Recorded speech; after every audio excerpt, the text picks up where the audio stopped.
Sal soysun mavi. Hemen işe vaxtida xeminin qatışlık etmesin. To'xta. Ayağını qatla xeminin. Ha, bunda qatlaymiz yani. Qatla endi. Bo'ldi, yengil berasini. Ha, sağ. Ama hemen işe vaxtimizda aşağı. Hemen o'zining suyini yegizib ishlaymiz. Madam, nima qildicha? Manda qilmay. Manda ishlaymiz. Chiqdi bilan, ko'rdingizmi? Manda ishlaymiz. Qara. Ko'rdingizmi? Qo'l qarag'ini. Manda ishlaymiz. Bak, gururlar chiqaradi hammacha, mana gururlar. So'nim qalayinqan bilan men suyini yegizgan ekan, suyini yeb qo'yganning yoqqa. Yegizim, uni yoqqa mana. Mana yana bir keldoq. Mana. Ko'rdingizmi? Manda. Anda mayını manda qatlab kelamiz endi. Anda ma qatlab, men bizning suyu bor. Bo'ldi, al beramiz qirqini. Men yarlik ustida qayga jo'g'ra ishlaymiz. Unda ishlar yana.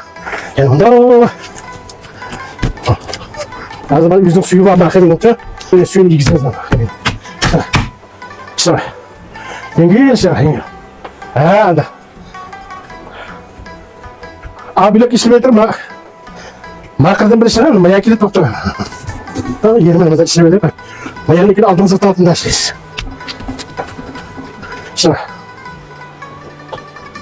Bu shundan ishlagan vaqtida yutazimiz va chechilib turdi, uning ustiga tortgan vaqtimizda elastikini xamin o'shandimish tortsak, nipiz qog'ozdek bo'libcha, xamin yaxshi ishlaymasak, xamin urlab ketgan, yitib ketgan avvalda.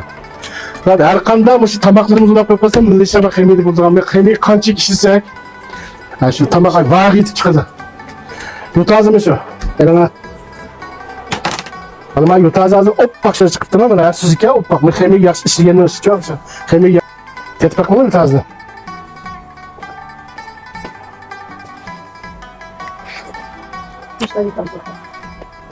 Mana sonra kemik kançık yaş işleyen kemik yaş işleyen diyemiz mi? Kolda işleyen kemiğin yutazı ya bana elastikini hem tatlı yiyişlik çıktı.